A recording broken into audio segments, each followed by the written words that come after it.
श्री गणेशाय नमः, श्री सरस्वत्यै नमः, श्री गुरुभ्यो नमः, श्री मातृपितृभ्यो नमः, ओम श्री कुलदेवताभ्यो नमः, ओम श्री परमात्मने नमः. तर आपलं दासबोधचा अभ्यास सुरू होऊन जवळजवळ 1.5 ते 2 महिने झाले असतील. तर महिन्यातून 4-5 क्लास होत आहेत आणि त्याच्यातून आपले 3 दशक संपले आणि 4था दशक चालू आहे. तर 4था दशक हा आपला नवविधा भक्तीचा दशक आहे. तर त्यात 10 समासामध्ये 9 समास 9 विधा भक्तीचे, श्रवणम कीर्तनम विष्णू स्मरणम पादसेवनम अर्चनम वंदनम दास्यम सख्य आत्मनिवेदनम म्हणून हे 9 हे आहेत. म्हणजे कोणचे श्रवण कीर्तन नामस्मरण पादसेवा अर्चन वंदन दास्य सख्य आणि आत्मनिवेदन असे भक्तीचे 9 प्रकार आहेत. तर या 9 प्रकारांचं आपल्याला पूर्ण विधी काय, भक्तीची विधी काय हे आपल्याला सगळं रामदास स्वामींनी सांगून ठेवलेलं आहे. तर त्याच्यानंतर 10वा जो अध्याय आहे, 10वा जो समास आहे तो 4 मुक्तींचा आहे. सायुज्य मुक्ती, सारुप्यता, सलोकता, समीपता आणि सायुज्यता असे 4 मुक्तींचा आहे. तर हे आपल्याला सगळं एकानंतर एक पुढे जाऊन शिकायचंय. तर आतापर्यंत आपण 4थ्या दशकामधले 4 समास संपवलो. कोणचे संपवलोत आपण? श्रवण भक्ती, कीर्तन भक्ती, नामस्मरण भक्ती आणि पादसेवन भक्ती हे आपण संपवलो. पण ह्याच्यामध्ये इतकं सुंदर हे केलेलं आहे, भागवतामधलंच आहे, आपल्या श्रीमद भागवतच आहे, व्यासरचित जे भागवत आहे त्याच्यामधलंच श्लोक आहे, श्रवणम कीर्तनम विष्णू स्मरणम पादसेवनम म्हणून. तर ह्याच्यामध्ये इतकं छान, म्हणजे मला आवडलं हे कशासाठी, म्हणजे सगळ्यात पहिले श्रवण भक्ती घेतलंय. त्याचं कारण काय, म्हणजे काय, माणसाने ऐकावं जास्त, बोलावं कमी, म्हणून पहिले त्यांनी श्रवण करायला सांगितले. म्हणजे श्रवण केल्यानंतरच आपल्या बुद्धीमध्ये शिरतं. तुम्ही कोणचंही बघा, काही विचारायला गेलो आपण, काही करायला गेलो तर आपल्याला कोणी सांगितल्यानंतरच आपल्याला कळतं ना, त्याच्याशिवाय कळत नाही.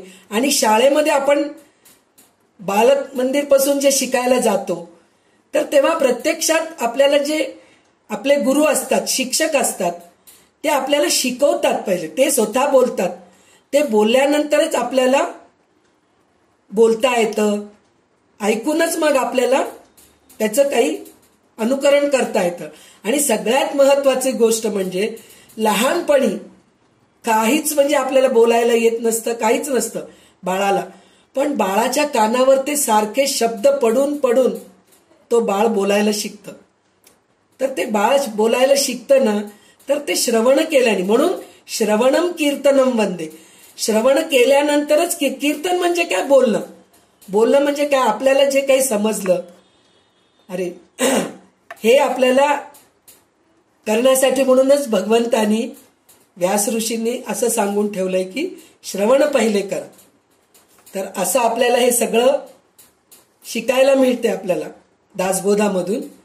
तर आता आज आपल्याला अंजलीताई जोशी हे लाभलेले आहेत दासबोध वाचण्यासाठी म्हणून. तर ते पहिले मंगलाचरण पठण करतील, मग नंतर दासबोधाचे 5वा समास अर्चन भक्तीचे ओवी वाचून दाखवतील. तर अंजलीताई फोन अनम्यूट करा आणि वाचायला सुरुवात करा. श्रीराम समर्थ. जय जय सरपुणीर समर्थ. श्री ग्रंथराज दासबोध नमन. गणेश शारदा चैव सद्गुरु सज्जनस्तथा. आराध्य दैवतं गुह्यं सर्वमे रघुनन्दनः. गणेश शारदा सद्गुरु संत सज्जन कुळेश्वरो. सर्वहि माझा रघुवीरू सद्गुरु रूपे. माझे आराध्य दैवत परम गुह्य गुह्यातीत गुह्यपणाची मात न चले तेथे यो जातो मरुदंश यो क्षितितले संबोधयन् सज्जनान् ग्रंथय्यो रचयन् सुपुण्यजनकम् श्रीदासबोधाविदम् यत्कीर्त्या पठनेन सर्वविदुषां स्वान्तापहारी सदा सोऽयं मुक्तिकरक्षितौ विजयते श्रीरामदासो गुरुः मला वाटते अंतरित्वा वसावे तुझ्या दासबोधास्तित्वा बोधवावे अपत्या परिपाववी प्रेमग्रासा महाराजया सद्गुरु रामदासा ब्रह्मानन्दं परमसुखदं केवलं ज्ञानमूर्तिं द्वन्द्वातीतं गगनसदृशं तत्त्वमस्यादिलक्ष्यम् एकं नित्यं विमलमचलं सर्वदी साक्षिभूतं भावातीतं त्रिगुणरहितं सद्गुरुं तं नमामि गुरुर्ब्रह्मा गुरुर्विष्णु गुरुर्देवो महेश्वरः गुरु साक्षात् परब्रह्म तस्मै श्रीगुरवे नमः अनेन प्रियतां देवो भगवान् जानकीपतिः श्रीरामचन्द्र पूर्वेशा अस्माकं कुलदैवतं श्रोता वक्ता श्रीराम समर्थ जय जय रघुवीर समर्थ सुखासारिके पूर्ण वैराग्य जाते वसिष्ठा परिज्ञान योगेश्वराचे कवी वाल्मिकी सारिका मान्यायचा नमस्कार माझा सद्गुरु रामदासा श्रीराम समर्थ. दशक चौथे समास पाचवा अर्चन भक्ती नाम.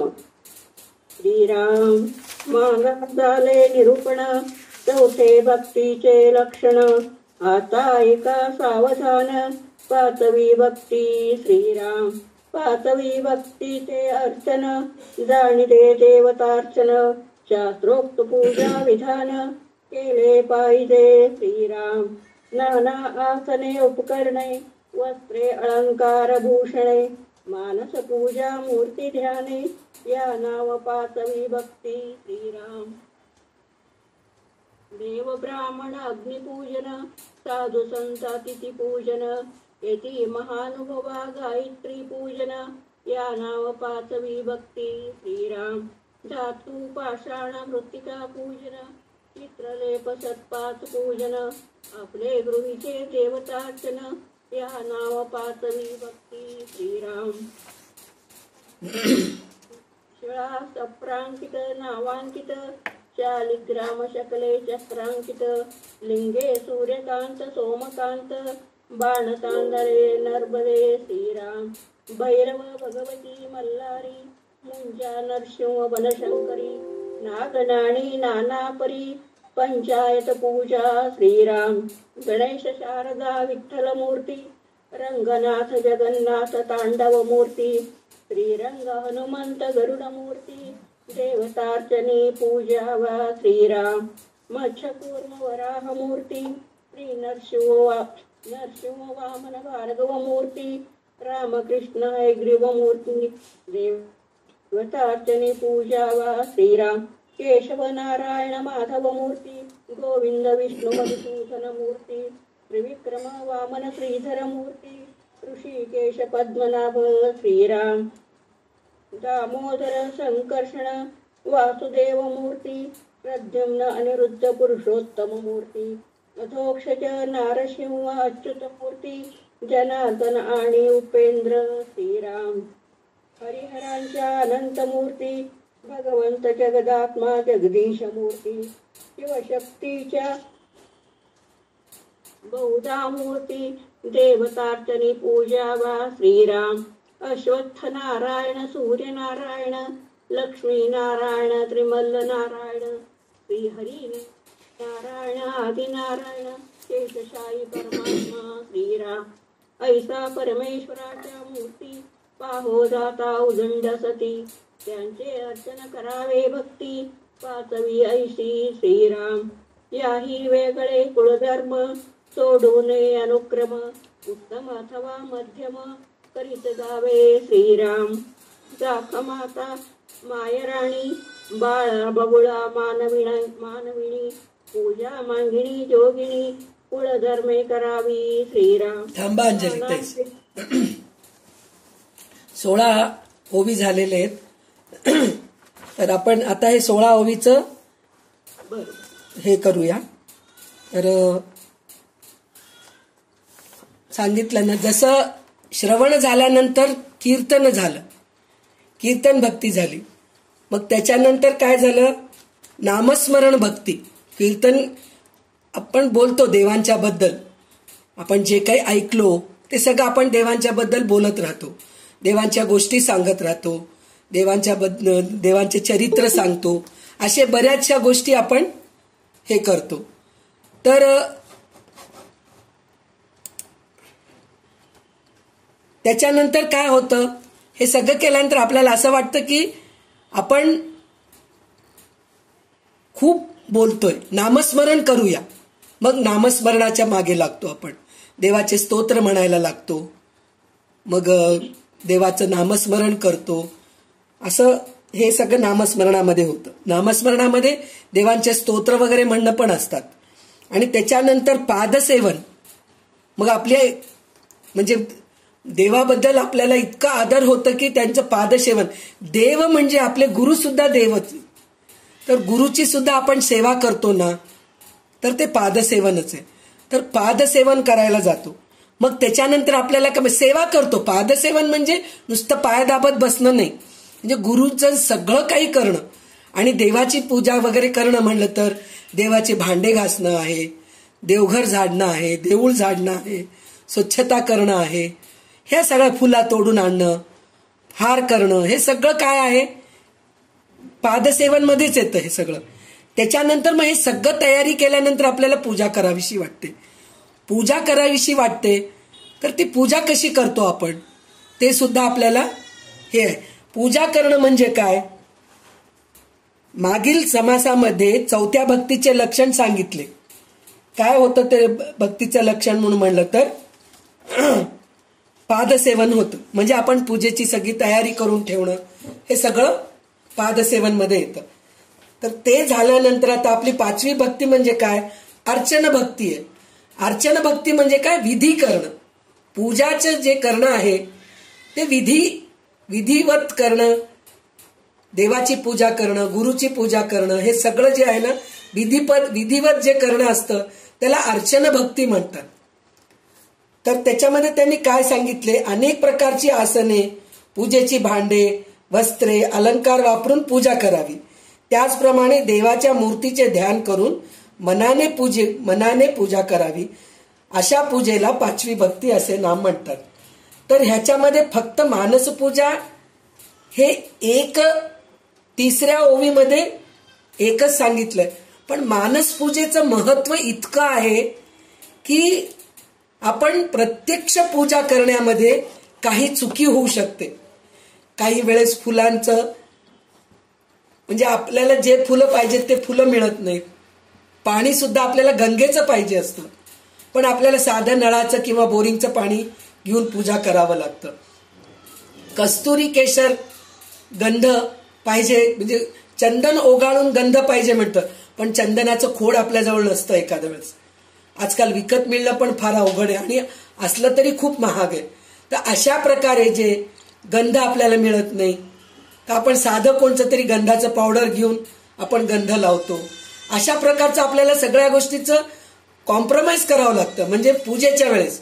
कारण आपल्याला बऱ्याच प्रकारचे, आता उन्हाळा नसतं पण आपल्याला महालक्ष्मीला मोगऱ्याच्या फुलाची माळ महालक्ष्मीला वाहावं वाटतं, गणपतीला वाहावं वाटतं, पण त्या म्हणजे ह्याच्यामध्ये काय म्हणतात सीझनमध्ये आपल्याला ते फुलं मिळत नाही. तर तिथं आपल्याला कॉम्प्रोमाइज करावं लागतं.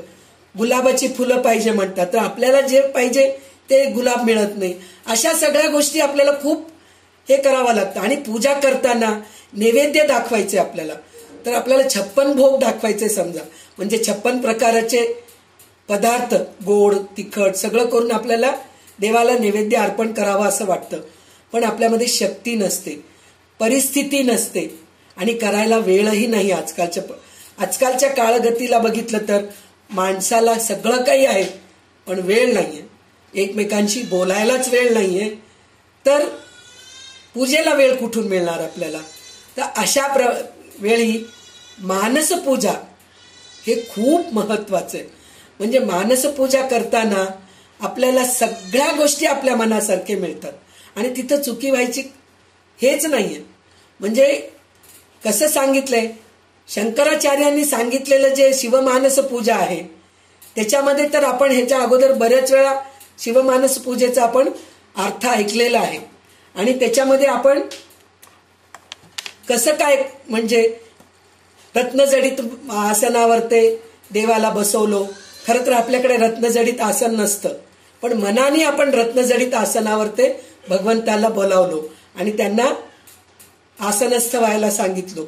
त्याच्यानंतर आपण काय करतो, गंगेचं पाणी घेऊन येतो. असं आपण मनाने गंगेपर्यंत जातो, काशीला जातो किंवा केदार बद्रीला जातो. तिथून सिंधू, यमुना, गोदा हे सगळ्या नदींचे पाणी आणून एका कलशामध्ये भरून मग आपण भगवंताचा अभिषेक करतो, गाईच्या दुधाने अभिषेक करतो. असं आपण सगळं त्या मानस पूजेमध्ये बघितलेलं आहे. आणि कितीतरी प्रकारचे आपण व्यंजन भगवंताला नैवेद्य दाखवलो. असं आपण हे सगळं त्या मानस पूजेमध्ये शंकराचार्य विरचित मानस पूजेमध्ये बघितलेलं आहे. पण आपल्याला अजून एक मानस पूजा मिळालेलं आहे, ब्रह्मचैतन्य महाराजांचं मानस पूजा आहे. म्हणजे ब्रह्मचैतन्य महाराजांना स्फुरलेलं मानस पूजा आहे. म्हणजे त्यांना कसं स्फुरलं, त्यांनी शंकराचार्यांच्याच ह्याच्यामध्ये क्रमाने त्यांनी मानसपूजा केलेले आहेत. पण शंकराचार्यांच्या मानसपूजेमध्ये काय आहे, सगळे वस्तू आहेत. म्हणजे छत्र चामर आहेत, वाद्य आहे, परत काय म्हणतात तांबूल आहे, हे सगळं आहे. पण ब्रह्मचैतन्य महाराज सद्गुरू होते. तर सद्गुरूंना जसं शंकराचार्य सद्गुरू होते तसेच हे पण सद्गुरूच आहेत. पण ह्यांना असं सुचलंय की ह्या सगळ्या वस्तू तर कसंही आपण अर्पण करणार आहेत, प्रत्यक्षामध्ये पण अर्पण करतो आणि मानसपूजेमध्ये सुद्धा आपण डोळ्यासमोर आणून आपण अर्पण करतो. पण ब्रह्मचैतन्य महाराजांना असं सुचलंय की आपल्यामधलं जे काही दुर्गुण आहेत, जे काही सद्गुण आहेत, दुर्गुण सगळे काढून टाकून सद्गुण सगळे आपण भगवंताच्या चरणी अर्पण करणार आहोत, असं त्यांनी वर्णन केलेलं आहे. इतकं सुंदर वर्णन आहे. याच्या आधी संध्याताई म्हणून दाखवले, पण त्यांच्या म्हणण्यानेच मला हे स्फुरलं की अरे आपण मानसपूजेमध्ये हे कसे आपल्याला अर्चन भक्ती येते दासबोधामध्ये, तर त्यावेळेस आपण हे वापरू शकतो असं वाटलं. म्हणून मला हे बोलावं वाटतंय, कारण अर्चन भक्तीमध्ये मानसपूजा खूप महत्वाचं आहे. तर त्याच्यासाठी हे एक आपण घेणार आहोत. तर श्री गणेशाय नमः, श्री सीतारामचंद्राभ्या नमः, श्री सद्गुरुवे नमः. श्री राम पतित पावना, जानकी जीवना, तुझे रूप माझे ध्याना, राहो असे करी. ऐसा तू दीन दयाळा, तू माऊली तू मी तुझे बाळ. ऐसा तू दीन दयाळ, तू माऊली मी तुझे बाळ. आता पूर्वी माझे आळ, माझी पूजा अंगीकारी. म्हणजे त्यांनी ब्रह्मचैतन्य महाराजांचे आराध्य दैवत, कुलदैवत म्हणा, आराध्य दैवत म्हणा, श्री राम आहेत. तर रामांना पहिले ते प्रार्थना करतायत आणि कसं म्हणतायत, जानकी जीवन आहेस तू, तुझे रूप माझ्या डोळ्यासमोर येत आहे आणि तुला मी मानस पूजा अर्पण करणार आहे, ते तू अंगीकार कर. मी ऐसा तू दीनदयाळ आहेस, म्हणजे तू इतका कृपाळू आहेस की मी काही अर्पण केलं तरी तू घेतोस. जसं पत्रम पुष्पम फलम तोयम म्हणून जे आपल्याला भगवद्गीतामध्ये श्लोक आहे, तर त्याच्यामध्ये कृष्ण म्हणतात ना, भगवान म्हणतात की मला फळ, पुष्प, दूध, पाणी काहीही अर्पण करा, मी भक्ताला प्रसन्न होतो. तर त्याचप्रमाणे इथं रामाला सुद्धा ब्रह्मचैतन्य महाराज म्हणतायत की तू दीनदयाळ आहेस, तर मी तुझा बाळ आहे, तू माझी माऊली आहेस.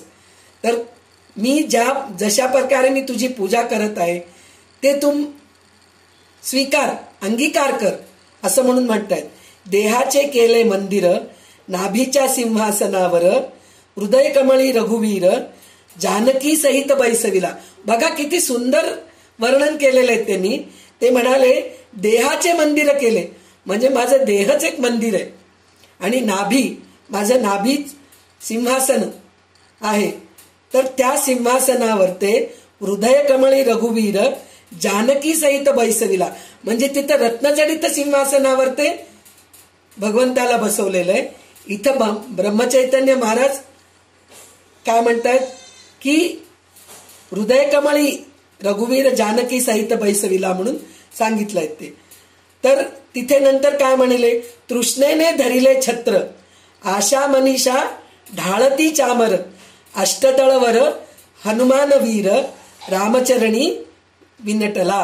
म्हणजे तृष्णेने, म्हणजे जे तहान लागते त्याच्याने धरिले छत्र, आशा आणि मनीषा म्हणजे आपला आशा, इच्छा जी असते ना, आपली आशा जी असते ना, आशा आणि मनीषा, मनाची जी इच्छा आहे, हे दोन्ही चामर, त्याच्याने मी चामर ढालतो. म्हणजे दुसऱ्याकडे त्यांनी ते इच्छा किंवा आशा दुसऱ्याकडे हे केले नाहीत. म्हणजे मला कपडे पाहिजे, मला आशा कशी असते, मी कोणाला मदत केलो तर मला त्यांनी मदत करावे, अशी आपल्या अपेक्षा असते. आशा म्हणजे अपेक्षाच आहे. पण इथं ब्रह्मचैतन्य महाराज काय म्हणतात, त्या आशेनेच मी चामर ढालतो. इतकं सुंदर वर्णन केलेलं आहे. आणि त्याच्यानंतर अष्टदळवर हनुमंत वीर, रामचरणी हे केलो.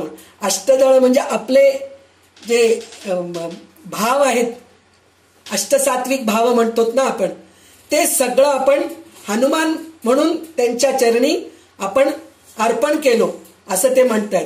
ज्ञानगंगेचे जीवन प्रक्षाळले दोन्ही चरण, कामनेचे पंचामृत स्नान, मंगल स्नान अर्पिले. ज्ञानगंगेचे जीवन म्हणजे मला जे काही थोडंफार ज्ञान मिळालेलं, थोडंसंच ज्ञान मिळालेलं आहे मला, त्या ज्ञानगंगेचं म्हणजे गंगा, ज्ञानगंगा जी आहे त्या गंगेनीच मी, त्याच्याच पाणीने मी तुमचे दोन्ही चरण धुतो. आणि कामनेचे पंचामृत म्हणजे आपले कामना किती प्रकारचे असतात, तर तेच 5 प्रकारचे कामना समजा.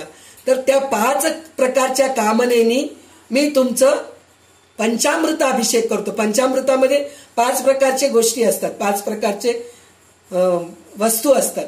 तर ते त्या ह्याच्याने मी तुम्हाला पंचामृत अभिषेक करतो. मंगल स्नान अर्पिलो, रजाच्या नेसाविला पीतांबर, तमाचे घातले उपवस्त्र, सत्वाचे यज्ञोपवित, रामलागी समीरपले. म्हणजे त्रिगुण पण अर्पण करतोय मी तुम्हाला. सत्व रजतम म्हणजे रजाचा नेसविला पीतांबर म्हणजे रजोगुणाचा मी तुम्हाला पीतांबर नेसवला. आणि तमाचे घातले उपवस्त्र म्हणजे उपर्ण, आणि सत्वाचे यज्ञोपवित, सत्वाचं यज्ञोपवित घातलं म्हणजे सात्विक गुणाचं मी तुम्हाला यज्ञोपवित घातलो. म्हणजे किती त्यांचं विचाराचं हे आहे की माझ्यामधले सगळे गुण मी भगवंताला अर्पण करतोय, असं ते म्हणतात. आणि वासनेचा केशरी टिळक, मायेची कुंडळे अमोलिक, ममतेची वैजयंती सुरेख, रामगळा शोभिली. म्हणजे माझ्यामध्ये जे काही वासना आहेत, चांगले वासना, वाईट वासना, काय चांगले वासना जास्त, तर चांगल्या वासनाचं मी तुम्हाला टिळक लावतोय. आणि मायेची कुंडली अमोलिक म्हणजे मायेचं जे कुंडल आहे, कानात घालायचे कुंडळ, तर ते मी तुम्हाला अर्पण करतोय. आणि ममतेची वैजयंती सुरेख म्हणजे वैजयंती माळ जे गळ्यात असतं की नाही, ते ममतेची आहे. म्हणजे माळ कशाची असते आपल्याला संसाराच्या मध्ये, कोणतं माळ असतं आपल्याला, म्हणजे नातेवाईकांचं माळ असतं. त्याच्यातून आपल्याला बाहेर जायचंय, नातेवाईकांच्या माळेतून बाहेर जायचंय, त्यांच्या ह्याच्यातून आपल्याला बाहेर निघायचंय. म्हणजे ते पूर्ण मायाचं जे ममतेचं जे हे आहे की नाही, ते भगवंताला आपण अर्पण करावं. म्हणजे ममता आपल्यामध्ये हळूहळू कमी होत जाते. म्हणून त्यांनी सांगितलंय अभिमानाचा रत्नजडित मुकुट. अभिमान कुठं असतो? डोक्यावरच असतो आपल्याला. आणि गर्वाचा तुरा, गर्व सुद्धा डोक्यावरच येतं. काय डोक्यावर गर्व आलं बाबा त्या माणसाच्या, आपण असं म्हणतोत ना. आणि अहंकाराचा शिरपेच नीट, म्हणजे हे सगळं जे आहे ना डोक्यावरच असतं. अहंकार, अभिमान, गर्व, हे सगळं जे आहे ना सगळं डोक्यावरच असतं आणि डोक्यामध्ये भरलेलं असतं आपल्या. म्हणून भगवंताच्या डोक्यावरच अर्पण केलेले गोंदवले महाराज, ब्रह्मचैतन्य महाराज तसं करून केलेलं आहे. कर्मदोरा घेऊन हाती 84 लक्ष पुष्प जाती, हार गुंफुनी निगुती श्रीराम कंठी घातला. कर्माचा दोरा, दोरा किती मोठा असतो ना आपला, तर ते दोऱ्यामध्येच आपण पुष्पाचं माळ करतो आपण. तर त्याच्यामध्ये काय सांगितलेलं आहे, कर्माचा दोरा केलाय त्यांनी. म्हणजे आपण कर्माच्याच ह्याच्यानी काय म्हणतात संचित कर्मानीच पुनर्जन्म घेत असतो. तर ह्या कर्माच्या दोऱ्याला 84 लक्ष योनी, म्हणजे आपण तितक्या लक्ष योनीमधून माणसाच्या योनीमध्ये आलेले आहोत आणि माणसाच्या योनीमध्ये येऊन सुदृढ शरीराच्या ह्याच्याने आलेले आहोत. तर त्याच्यासाठी आपण भगवंताचं पूजन करावं, अर्चन करावं, ह्या सगळ्या आहे. म्हणून त्यांनी काय म्हणलेलं आहे, कर्माचा दोरा घेऊन हाती 84 लक्ष पुष्प जाती, म्हणजे 84 लक्षांचे पुष्प जे आपण गुंफून श्रीराम कंठी आपण वाहिलो, असं त्यांचं हे अभिप्राय. इतकं सुंदर, मला खरं इतकं सुंदर त्या दिवशी संध्याताई वाचत असतानाच इतकं छान वाटत होतं. तर नंतर वाटलं की खरोखर आपण मानसपूजा अशा प्रकारे करायला पाहिजे, जे वस्तूनी करतो आपण. म्हणजे नदीचं पाणी आणलो, आपण 15-20 प्रकारचे आपण नैवेद्य दाखवलो, पुष्कळ प्रकारचे पुष्प अर्पण केलो, काय मग तांबूल दिलो, गीत गायलो, हे सगळं आपण म्हणतो.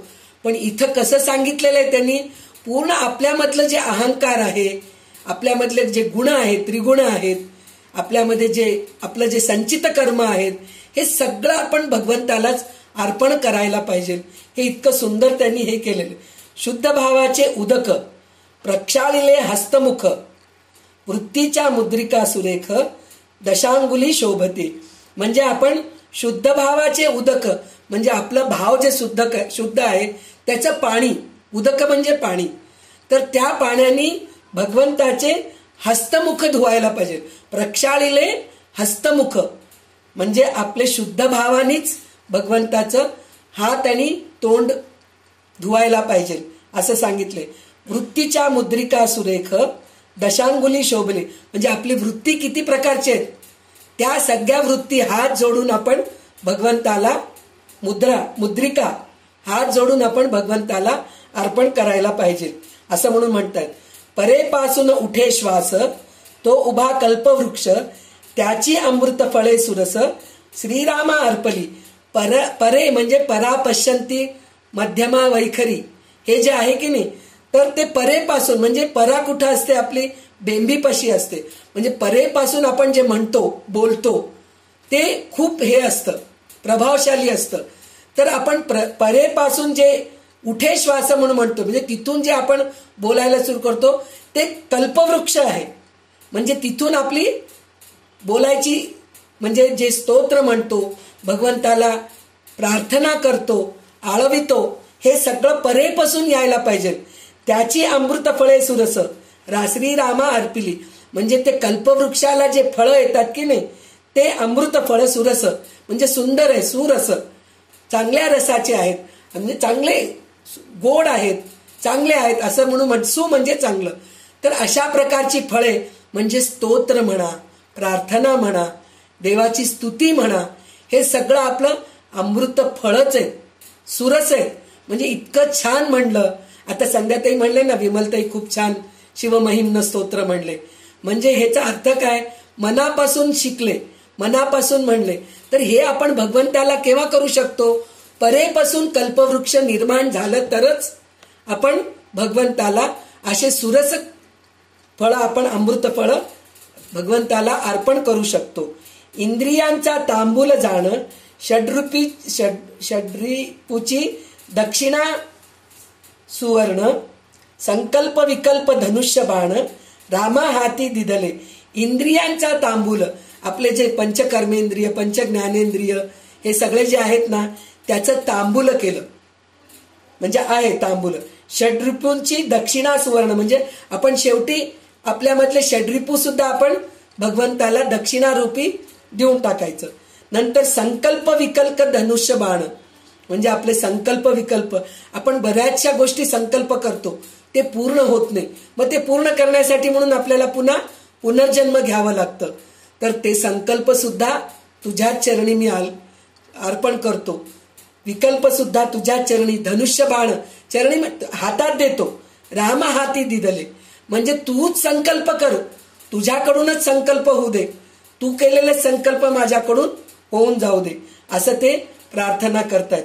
पंचप्राणाची केली आरती, जीवाची कर्पूर ज्योती, शांतीची रामावरती पुष्पांजली वाहिली. म्हणजे पंचप्राणांची प्राण व्यान अपान समान उदान, हे जे पंचप्राण आहेत त्याच्यानेच मी आरती केलो. आणि जीवाची कर्पूर ज्योती, म्हणजे माझं जीव जे आहे तेच मी तुला कर्पूर म्हणून तुला मी समर्पित करतो.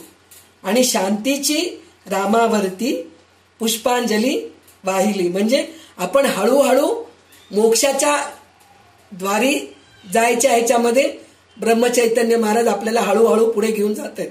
म्हणजे पंचप्राणांची शेवटचं जे असतं ना, पंचप्राण आपण भगवंताला अर्पण करायचं, जीव सुद्धा भगवंताला कर्पूर ज्योती म्हणून. मग त्याच्यानंतर काय होतं, आपलं शांत होऊन जातं सगळं काही. ते पुष्पांजली आपण रामावरती वाहिलो.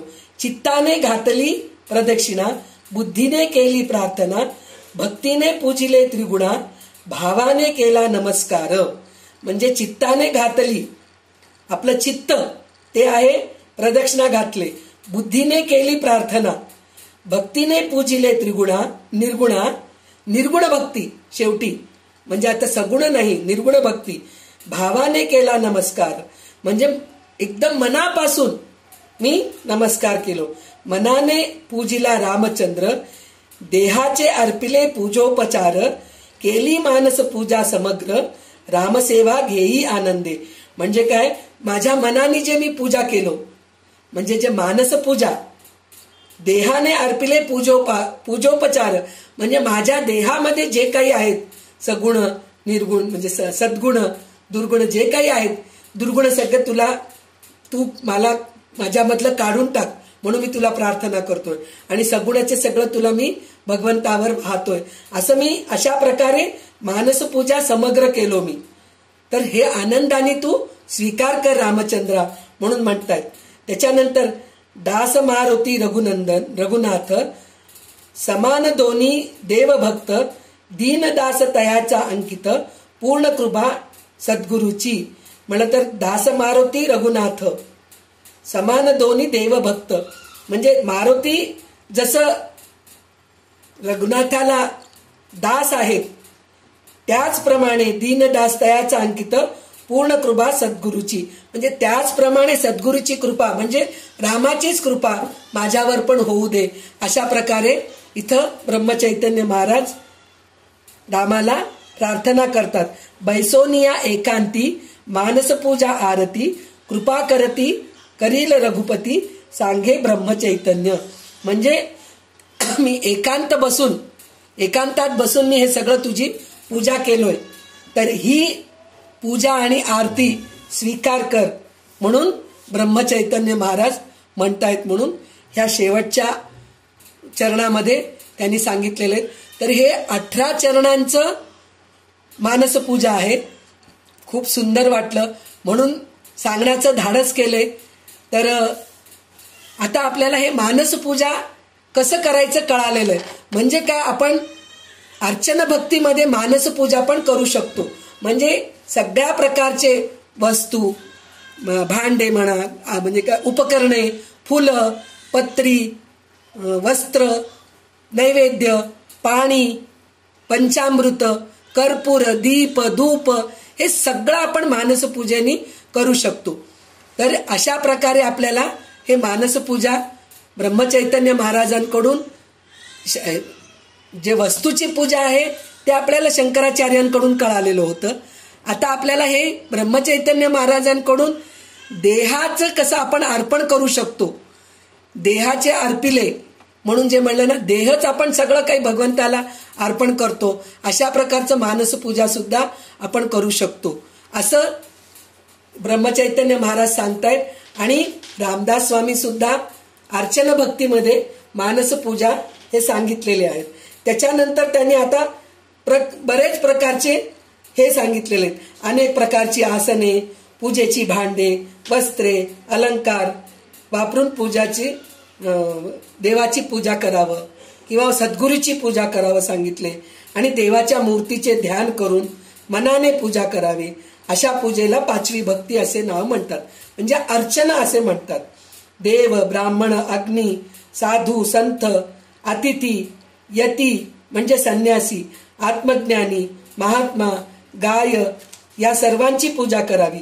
म्हणजे सगळ्यांची पूजा करणं जे आहे ते मानस पूजा आहे. आणि अजून एक मला ह्याच्यामध्ये एक गोष्टीचं सांगायचं आहे की आपल्या हिंदू धर्मामध्ये एक इतकं सुंदर संस्कार आहेत आपल्यामध्ये.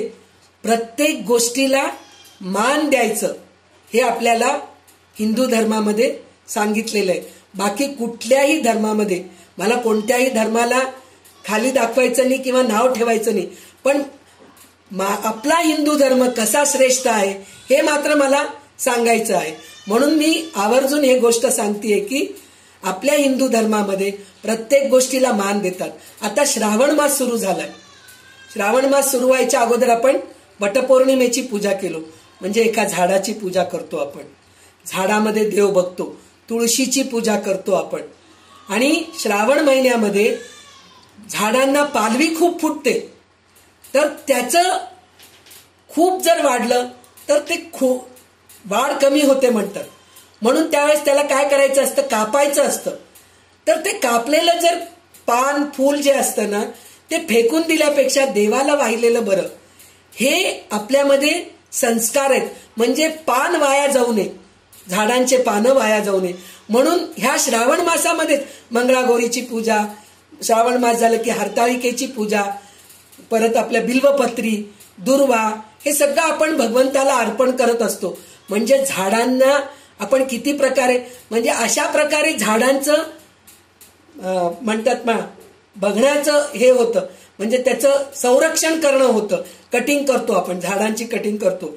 झाड कापले की वाढतात ना, जितकं आपण तुळशीचे दळं तोडतो तितके तुळशी चांगले वाढते. आणि जितकं आपण बिल्वपत्री तोडत जातो तसंच बिल्वपत्रीचं झाड सुद्धा वाढत जात असतं. आणि प्रत्येक झाडांचे जर फांदी थोडं थोडं तोडत गेलो की चांगलं असं भरून झाड येतं. म्हणून ह्या श्रावण महिन्यामध्ये आपल्याला अशा प्रकारची पूजा करायचं हे असतं. आणि त्याच्यानंतर जनावरांची पूजा, पोळ्याला आपण हे करतो, काय म्हणतात त्याला, बैलाची पूजा करतो. नागपंचमीला नागाची पूजा करतो आपण. म्हणजे आपल्याकडे जनावरांना सुद्धा महत्व देतो. गायीची पूजा तर करतच असतो आपण. म्हणजे प्रत्येक जीव गोष्टीमध्ये, जीवच नाही, जीव नसलेल्या गोष्टी, जसं आयुध पूजा आपण दसऱ्याच्या वेळेस आयुध पूजा करतो. दुसऱ्या याच्यात आहे का हो धर्मामध्ये? नाहीये. आपण आयुध पूजा करतो. परत वाहनांची पूजा करतो, बसची पूजा करतो, गाडी. आपण जेव्हा प्रवासाला निघतो, आपण ज्या गाडीत बसून जातो त्या गाडीची पूजा केल्याशिवाय निघतो का? म्हणजे त्या गाडीला पहिले मान देतो आपण. म्हणजे आपल्या हिंदू धर्मामध्ये प्रत्येक पूजेला महत्व आहे. म्हणजे हे अर्चन भक्ती म्हणजे पूजा करणं. पूजा करणं म्हणजे काय, प्रत्येक ह्याला दृश्य वस्तूला मान देणं असं आहे. आयुध पूजा आहे, वाहन पूजा आहे, जनावरांची पूजा आहे, अशा सगळ्या गोष्टीची, माणसांची पूजा आहे, देवांची पूजा आहे, सद्गुरूची पूजा आहे. हे सगळं करणं म्हणजेच अर्चन भक्ती आहे. तर हे मला सांगावं वाटलं, कारण आपल्या हिंदू धर्मामध्येच या सगळ्या गोष्टी होऊ शकतात, बाकी कशामध्येही होऊ शकत नाहीत. वस्त्राची पूजा करतो आपण. जेव्हा आपण नवीन वस्त्र घालतो तेव्हा वस्त्राला सुद्धा हळद कुंकू लावून देवासमोर ठेवून मगच आपण घालतो. म्हणजे प्रत्येक गोष्टीला आपण मान देतो. म्हणजे प्रत्येक गोष्टीला मान देणं म्हणजेच अर्चन भक्ती आहे. तर हे अर्चन भक्ती आपल्याला रामदास स्वामी 5वी भक्तीमध्ये वर्णन करून सांगतायत. त्याच्यानंतर त्यांनी काय सांगितलंय, सोने चांदी तांबे आणि दगडी माती आणि फोटो ह्या सगळ्यांचं जे असतात ना मूर्ती, सोने चांदी तांबे पितळ ह्याचं आणि दगडाची आणि मातीची मूर्ती, ह्या मूर्तीची पूजा करा म्हणून सांगितलंय. तस्बीर म्हणजे फोटो, त्याची पूजा करा म्हणून सांगितलंय. त्याच्यानंतर आपल्या घरच्या देवाची पूजा करावी, याला 5वी भक्ती अर्चन भक्ती म्हणतात. नंतर त्यांनी काय सांगितले की 7 आणि 9 शुभचिन्ह असलेली दगड शाळीग्राम, म्हणजे हे शाळीग्राम जे असतात ना आपल्याला गंडकी नदीमध्ये मिळतात. तर त्याच्यामधले जे दगड असतात ना गोल गोल गुळगुळीत झालेले, त्याच्यामधले काही दगड जे असतात ना ते शालिग्रामच्या रूपामध्ये असतात. म्हणजे ते मासोळी तसं ते कोरून घेते ते आतून. काही शंखाचे काय म्हणतात शालिग्राम असतात, काही देवाच्या रूपामध्ये शालिग्राम असतात, काही चक्राच्या रूपामध्ये असतात. काही शालिग्राम तर असे आहेत म्हणजे आम्ही ऐकलेले, आमचे सासरे बुवा सांगितलेले. आमच्या हैदराबादमध्ये कोठी परिसरामध्ये एक पंचमुखी देऊळ आहे, पंचमुखी मारुतीचं देऊळ की नरसिंहाचं देऊळ आहे. तर त्याच्यामध्ये एक शाळीग्राम असं होतं, त्याची जर रोज पूजा करून त्याच्यावर तुळशी जर अर्पण केलं तर 1 गुंज सोनं रोज देत होतं म्हणे ते, असं ते शाळीग्राम होतं म्हणे. म्हणजे अशा प्रकारचे शाळीग्राम आपल्याला मिळतात. जे नर्मदेच्या नदीमध्ये जे दगड मिळतं ते शिवलिंग म्हणून आपण पूजा करतो, आणि गंडकी नदीमध्ये जे दगड मिळतात ते खरे शालिग्राम म्हणूनच आपण त्याची पूजा करतो. तर कितीकी प्रकारचे शालिग्राम आहेत, तर त्या शालिग्रामाची पूजा करा म्हणून सांगतायत. नंतर काय सांगतायत तेच सांगितलं ना आता, जे शालिग्राम कोणत्या नदीमधून मिळालं, शंकराची पिंडी कोणत्या नदीतून मिळालं हे आहे. आणि हे जे अग्नीच्या ह्याच्यामधून जे बाहेर पडते ना, उन्हात जे धरल्यावर ज्यातून अग्नी बाहेर पडते असे सूर्यकांत मणी असते, आणि चांदण्यात ज्यातून पाझर बाहेर पडते असे चंद्रकांत मणी असते. बाण, शेंदूर फासलेला दगड, नर्मदेतील गोटी, हे सगळ्याचं आपण पूजा करावं म्हणून सांगतायत. मत्स्य, कूर्म, वराह, नारसिंह, वामन, म्हणजे सगळ्या देवांची नावं सांगतायत ते. परशुराम, राम, कृष्ण, हैग्रीव, श्रीरंग, हनुमंत, गरुड, शारदा, विठ्ठल, रंगनाथ, जगन्नाथ, असं म्हणजे प्रत्येक देवांची नावं घेतलेली आहेत. आणि त्याच्यानंतर आपले 24 जे केशव, नारायण, माधव, गोविंद, विष्णू, मधुसूदन, त्रिविक्रम, वामन, ह्या सगळ्यांची नावं घेऊन पूजा करावं म्हणून सांगतायत ते. त्याच्यानंतर अश्वत्थ नारायण, सूर्यनारायण, लक्ष्मीनारायण, म्हणजे एकही देवाला आपण विसरू नये, सगळ्याच देवांचं. आणि प्रत्येकाचे देव वेगवेगळे आहेत, त्याच्यामधलं देवत्व एक आहे. म्हणून प्रत्येक देवांची नावे कशाला घेतलेत ते, की असं वाटू नये. आता आपण म्हणतो ना मी सगळ्यांचं तारीफ करतेय बरं का, पण एखाद्याचं नाव चुकलं असेल तर मला माफ करा हं. आपण असं जसं बोलतो ना तसं रामदास स्वामी तसंच करतायत इकडं. सगळ्यांचे नाव म्हणजे एकालाही दुःख वाटू नये, माझ्या देवाचं नाव घेतलं नाही असं वाटू नये. त्याप्रमाणे इथं प्रत्येक देवांची नाव घेऊन सांगतायत की तुम्ही अशा प्रकारे तुम्ही पूजा करा. आणि असे अगणित मूर्ती आहेत त्याची पूजा करणे, त्यालाच अर्चन भक्ती नाव आहे म्हणून म्हणतात. त्याच्यानंतर हे तर करतो आपण, पण त्याच्यानंतर त्यांनी काय सांगितलंय, कुलधर्म कुलाचार, म्हणजे आपल्या घरामधलं जे कुलधर्म आहे, कुलधर्मामध्ये कितीकी प्रकाराचे कुलधर्म असतात. एकेकाच्या घरी आमच्याकडे अशाच प्रकारचे स्वयंपाक करावं लागतं हं, आणि आमच्याकडे हेच फूल आणून देवाला अर्पण करावं लागतं, आणि हेच पत्री आणून आम्हाला भगवंताला अर्पण करावं लागतं. असं आमच्याकडे कुलाचार आहे, असं आमच्याकडे कुलधर्म आहे, असं असतं. तर ते सुद्धा करत राहावं असं म्हणून सांगतात. तर त्याच्यामध्ये देवी देवतांची पूजा आहेत. काही ठिकाणी तर शूद्र जातीचे असतात, म्हणजे बळी देण्याचे प्रकार पण असतात काही जातींमध्ये, तर ते सुद्धा चुकवू नका. पण त्याच्यामध्ये वेगळ्या प्रकारचे सांगू शकतो. म्हणजे पहिले जनावरांना बली देत होते, आता जनावरांना बली न देता त्याच्याऐवजी तुम्ही भोपळा, लाल भोपळा, पांढरा भोपळा अशा प्रकारे फोडून तुम्ही बली देऊ शकतात. अशा प्रकारे सुद्धा आपल्याला पूजेमध्ये सांगितलेलं आहे. म्हणजे अशा प्रकारचे कितीकी प्रकारचे पूजा आहेत ते सगळं तुम्ही करा म्हणून सांगतायत. तर आतापर्यंत आपण 16 ओवींचे आपण विवरण ऐकलो आहेत. तर आता पुढचे उरलेले ओवी जे आहेत ना, अंजलीताई वाचून दाखवतील, मग ते आपण नंतर बघूया. श्रीराम नाना तीर्थक्षेत्रास जावे, तेथे त्या देवांचे पूजन करावे, नाना उपचारी अर्चावे परमेश्वरासी श्रीराम. पंचामृते गंधाक्षते पुष्पे परिमळ द्रव्य बहुते, धूपदीप असंख्याते नीरांजने कर्पुराची श्रीराम. नाना खाद्य नैवेद्य सुंदर, नाना फळे तांबूल प्रकार, दक्षिणा नाना अलंकार, दिव्यांबरे वनमाळा श्रीराम. शिविका छत्रे सुखासने, माहे मेघडंबरे सूर्यपाने, दिंड्या पताका निशाणे, टाळगोळ मृदंग श्रीराम. नाना वाद्ये नाना उत्सव, नाना भक्त समुदाव, गाती हरिदास सद्भाव, लागला भगवंती श्रीराम. वापी कूप सरोवरे, नाना देवाळे शिखरे, राजांगणे मनोहरे, वृंदावने भुयरी श्रीराम. मठ मंटपा धर्मशाळा, देवद्वारी पडशाळा, नाना उपकरणे नक्षत्रमाळा, नाना वस्त्र सामग्री श्रीराम. नाना पडदे मंटप चोंदावे, नाना रत्नघोषे लोंबती बरवे, नाना देवाळई समर्पावे, हस्ती गोडे शकटे श्रीराम. अलंकार आणि अलंकार पात्रे, द्रव्ये आणि द्रव्य पात्रे, अन्नोदक आणि अन्नोदक पात्रे, नाना प्रकारची श्रीराम. वने उपवने पुष्पवाटिका, तपस्यांच्या पर्णकुटिका, ऐशी पूजा जगन्नायका, यथा सांग समर्पावी श्रीराम. शुक सारिका मयुरे, बदके चक्रवाके चकोरे, पोकळा जितळे सामरे, देवळाई समर्पावी श्रीराम.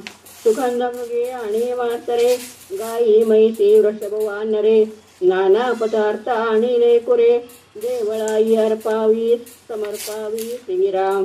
काया वाचा आणि मने, चित्ते वित्ते जीवे प्राणे, सद्भावे भगवंता अर्चने, या नाव अर्चन भक्ती श्रीराम. ऐसेची सद्गुरूंचे भजन, करून असावे अनन्य, या नाव भगवत भजन, पाचवी भक्ती श्रीराम. ऐशी पूजा न घडे बरवी, तरी मानस पूजा करीत जावी, मानस पूजा अगत्य पावे परमेश्वराशी श्रीराम. मने भगवंतास पूजावे, कल्पून सर्वई समर्पावे, मानस पूजेचे जाणावे लक्षण ऐसे श्रीराम. जे जे आपणास पुआईजे, ते ते कल्पून वाहिजे, येणे प्रकारे कीजे, मानस पूजा श्रीराम. इति श्री दासबोधे गुरुशिष्य संवादे अर्चन भक्ती नाम समास 5वा. श्रीराम समर्थ. तर आपण 16 ओवीपर्यंत कोणत्या कोणत्या देवांची पूजा करावे हे सगळं आपण ऐकलो. आता ह्याच्यानंतर कशा कशाने देवाची पूजा करायचे, म्हणजे फुलांनी, पुष्पांनी, सुगंध द्रव्य, धूप दीप, नाना प्रकारचे निरांजने लावावे. म्हणजे तुम्ही बघा, देवघरामध्ये अलंकार केलं की म्हणजे देवघर कसं एकदम प्रसन्न वाटतं ना. पूजा झाल्यानंतर वाळलेले फुले दुसऱ्या दिवशी आपण सकाळी उठून बघतो तेव्हा आपल्याला बरं वाटतं का? नाही वाटत. सगळे निर्माल्य काढून पुन्हा देवाला अभिषेक करून, परत दिवा लावून, परत देवावर ते फुलं वाहून अलंकार केल्यानंतर किती प्रसन्न वाटतं ना मनामध्ये. तसं ते म्हणजे अर्चन भक्तीमध्ये हे कृती करणं खूप आहे. म्हणजे प्रत्यक्ष कर्म करायला पाहिजे. म्हणजे काय, पडदे लावा तुम्ही चांगल्या प्रकारचे. म्हणजे जेव्हा आपण गणपती बसवतो, महालक्ष्म्या करतो, तर त्यावेळेस सगळं कसं असतं, आपण अलंकार करतो, डेकोरेशन करतो, म्हणजे चांगल्या प्रकारचे पडदे लावतो, फुलं आणतो, बऱ्याच प्रकारचे फुलं आणून त्याचं अलंकार करतो आपण. त्याच्यानंतर सुगंधी द्रव्य म्हणजे अत्तर आहे, काय पनीर म्हणतो ना, भाजे गुलाब पाणी आपण अंगावर शिंपडतो, गंध लावून वगैरे सगळं, म्हणजे सुगंध, वातावरण एकदम प्रसन्न करायचं असतं, म्हणजे अर्चन भक्ती होते तिथं. तर त्याच्यानंतर वस्त्र चांगले, म्हणजे आपण 9 दिवसामध्ये पहा, आजकाल 9 दिवसाचे 9 रंग. तर देवीला आपण 9 रंगाची साड्या तर नेसवतो, पण देवीला आपण चांगलं दिसावं म्हणून आपण सुद्धा चांगला अलंकार करून, म्हणजे देवाची पूजा करत असताना कुठलं की मळकट कळकट साडी नेसून न पूजा करता, छान जसं आपण लग्नाला जातो, कुठेतरी कार्यक्रमाला जायचं असतं तर छान वेणी घालून, फुलं घालून, छान डोळ्यात काजळ घालून, मस्तपैकी कुंकू लावून, गळ्यात मस्त म्हणजे काय दागिने वगैरे घालून, छान नऊवारी साडी, भरजरी साडी नेसून आपण जे कार्यक्रमाला जातो की नाही, लग्नाला वगैरे जातो, त्याचप्रमाणे आपण देवासमोर सुद्धा आनंदाने चांगलं वस्त्र अलंकार करून घेऊन देवाची पूजा करायला पाहिजे. तर अशा प्रकारे पूजा केली तरच अर्चन भक्ती होते. तर त्याच्यामध्ये सगळ्या प्रकारच्या गोष्टी आलेत, म्हणजे पडदे आलेत, पालखी आले, छत्र चामर आले, हे सगळे प्रकार त्याच्यामध्ये आले. आणि त्याच्याबरोबर घोड्यांवरती काढतात, रथयात्रा काढतात. परत हत्तीवर, ते अंबारी हत्तीवर म्हणल्यासारखं बसून त्याच्यावर ते भगवंताच, हे सगळे आपल्याला तिरुपतीमध्ये बघायला मिळतं. किती प्रकारचे अलंकार असतात, किती प्रकारचे वाहन असतात, म्हणजे त्या प्रकारे तिथं पालखी सेवा होत असते. वाहन घेऊन तिथे म्हणजे देवाला मिरवणूक काढतात तिकडं. तर तिथं आपल्याला तिरुपतीमध्ये तुम्ही जर ह्याला गेला ना, रथसप्तमीला गेला ना, तर 7 प्रकारचे वाहनावर ते देवाची मिरवणूक निघते. आणि सूर्याचं पण तसंच 7 घोड्यांचं जे सूर्यांचं रथ असतं त्याच्यावर सुद्धा भगवंताचं मिरवणूक निघते. आणि इतके सुंदर फुलांनी अलंकार करतात, ते आपल्याला दक्षिण भारतामध्ये बघायला मिळतं. त्याचं कारण काय, तिथं फुलं वगैरे भरपूर मिळतात, तिथं थंडी नसते, गरमी असते, आणि पाण्याचं काही कमी नाहीये, नदी वगैरे तिथं भरपूर आहे. तेच तुम्ही याला उत्तर भागात गेलात तर तिथं सगळं थंड खूप असतं. तर थंड प्रदेशामध्ये झाडांची वाढ होत नसते, तर त्याच्यासाठी तिथं फुलं वगैरे कमी मिळतात. पण दक्षिण भारतामध्ये खूप चांगले फुलं मिळतात. आणि तशाच प्रकारे तिकडले जे पुरोहित असतात, जे गुरुजी असतात, जे ब्राह्मण वगैरे असतात, ते छान अलंकार करतात, वस्त्र छान नेसवतात, देवीची पूजा वगैरे. कंची कामाक्षीमध्ये वगैरे गेलो आपण, मदुराईला गेलो तर आपल्याला बऱ्याच प्रकारचं आपल्याला अलंकार पाहायला मिळतं.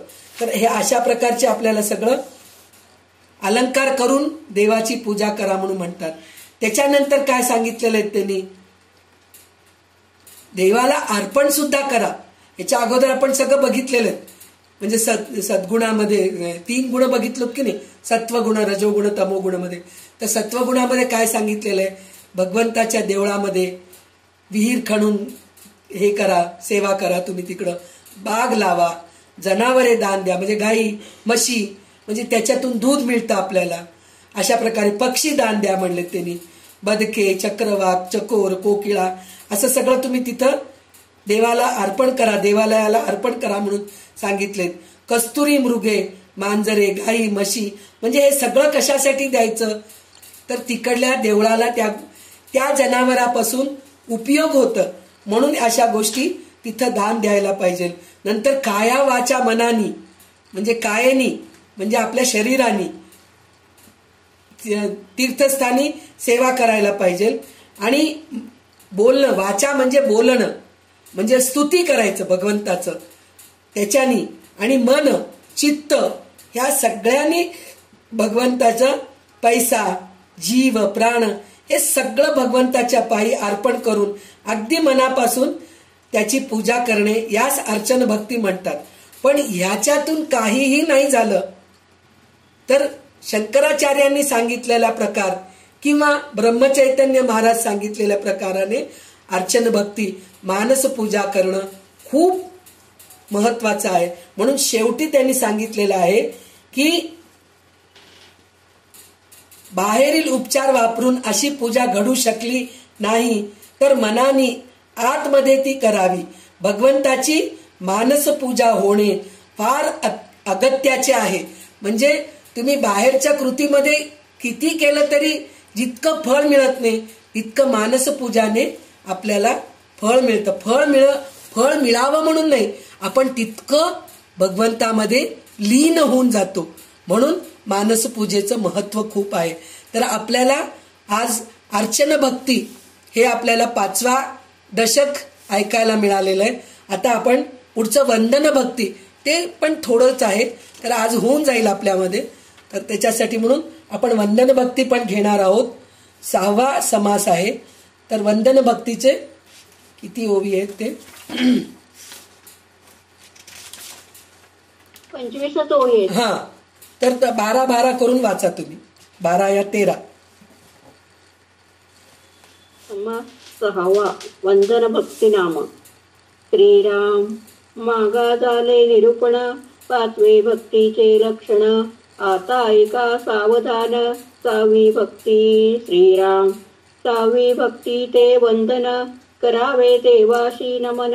संत साधू आणि सज्जन नमस्कारित जावे. श्रीराम सूर्याशी करावे नमस्कार, देवाशी करावे नमस्कार, सद्गुरुशी करावे नमस्कार, साष्टांग भावे. श्रीराम साष्टांग नमस्काराचा अधिकारू, नाना प्रतिमा देवगुरु, अन्यत्र नमनाचा विचारू, अधिकारे करावा. श्रीराम 56 कोटी वसुमती मध्ये विष्णुमूर्ती असती, तयास नमस्कार श्रीपती, साष्टांग घालावे. श्रीराम पशुपती, श्रीपती आणि गवस्ती, त्यांच्या दर्शने दोष जाती, तैसाशी नमामा मारुती, नित्य नेमे विशेष. श्रीराम श्लोक. शंकर शेषशायीच मार्तंडो मारुतीस्तथा, एतेषां दर्शनं पुण्यं नित्यनेमे विशेषतः. भक्तज्ञानी आणि वीतरागी, महानुभाव तापसी योगी, सत्पात्रे देखोनी वेगी, नमस्कार करावे. श्रीराम वेदज्ञ शास्त्रज्ञ आणि सर्वज्ञ, पंडित पुराणिक आणि विद्वजन, याज्ञिक वैदिक पवित्रजन, नमस्कारित जावे. श्रीराम जेथे दिसती विशेष गुण, ते सद्गुरूंचे अधिष्ठान, या कारणे तयासी नमन, अत्यादरे करावे. श्रीराम गणेश शारदा नाना शक्ती, हरिहरांच्या अवतार मूर्ती, नाना देव सांगो किती, प्रकृत काकारे. श्रीराम सर्व देवास नमस्कारिले ते, ऐका भगवंतास पावले, यदर्थी एक वचन बोलले, आहे ते ऐका. श्रीराम लोक. आकाशात पतितं तोयं, यथा गच्छति सागरं, सर्वदेव नमस्कारं केशवं प्रति गच्छति. या कारणे सर्व देवाशी नमस्कारावे अत्यादरशी, अधिष्ठान मानिता देवाशी, परम सौख्य वाटे. श्रीराम देवदेवतांची अधिष्ठाने, सत्पात्रे सद्गुरूंचे स्थाने, या कारणे नमस्कार करणे उभय मार्गी. श्रीराम. थांबा. तर आता इथे आपल्याला वंदन भक्ती, अर्चन भक्ती झालंय. म्हणजे अर्चन भक्ती म्हणजे काय? कृती करणं. म्हणजे वस्तूंनी भगवंताला सगळं अर्पण करत करत आपण अर्चन भक्ती केलो आतापर्यंत. आता ह्याच्या पुढे आपल्याला काय सांगितलंय? वंदन भक्ती सांगितलेलं आहे. तर वंदन भक्ती काय आहे? म्हणजे मनापासून भगवंताला नमस्कार करणं, म्हणजे त्याचं काय म्हणतात, क्षमापण मागणं, वंदन करणं. हे जे आहे ना, म्हणजे माझ्याकडून जे काही चूक झाली आहे हे सगळं मला तू माफ कर म्हणून भगवंताला नमस्कार करणं. किंवा कृतज्ञता. नमस्कार करणं म्हणजे काय? कोणी काही केलं, आपल्याला मदत केलं, तर आपण पटकन थँक्स म्हणतो की नाही, तर ते भगवंताला थँक्स म्हणणं म्हणजेच नमस्कार करणं, साष्टांग नमस्कार करणं. तर ह्याच्यामध्ये एक काय आहे, नमस्कार करणं म्हणजे आपण आपल्या मुलांना, आपल्याकडे असणारे सगळे हे करतातच, पण आपल्या मुलांना काही गोष्टीचे संस्कार द्यायचे असतात. ते कोणचे? वंदन कशाला करायचं, सकाळी उठल्यापासून हे आपल्याला थोड्याशा गोष्टी माहीत राहायला पाहिजे. तर काय आहे म्हणून म्हणलं तर सकाळी उठलं की आपण काय करतो, असं करून डोळ्यावरती हात लावतो आणि असं आपण हात बघतो. हात बघितल्यानंतर काय म्हणतो? कराग्रे वसते लक्ष्मी, करमध्ये सरस्वती, करमूले तू गोविंदम, प्रभाते करदर्शनम. म्हणजे सरस्वती, लक्ष्मी आणि गोविंद आपल्या हातामध्येच आहेत. आपल्याला प्रत्यक्ष फोटो बघायची गरज नाहीये, आपल्या हातामध्येच आहेत. त्यांना मी नमस्कार करतो. त्याच्यानंतर आपण भगवंताचं कृतज्ञता मागण्यासाठी म्हणून, म्हणजे आपण भगवंत आपल्याला काय आपल्याला देतात भगवंत, तर पृथ्वी आपल्याला सगळ्यात पहिले पृथ्वी जी आहे ना ती सहनशीलतेची देवी आहे. म्हणजे तिला किती प्रकारे त्रास दिला तरी ती आपल्याला आधार देतीये. म्हणून समुद्र वसने देवी, पर्वतस्थन मंडले, विष्णुपत्नी नमस्तुभ्यम, पादस्पर्श क्षमस्व मे. म्हणजे जमिनीला पहिले नमस्कार करून मग आपण जमिनीवर पाय ठेवायला पाहिजे. म्हणून पादस्पर्श क्षमस्व मे म्हणून सांगितलेलं आहे. म्हणजे पहिले तुम्ही हे करा. त्याच्यानंतर आपण काय करतो? स्वच्छ होतो. तर आपण स्नान करायला जातो. तर स्नान करायला गेल्या तेव्हा पाणी, तर सगळ्या नदींना आपण बोलावतो. गंगेच यमुनेच व गोदावरी सरस्वती नर्मदे सिंधू कावेरी जलेस्मिन सन्निधीन कुरु.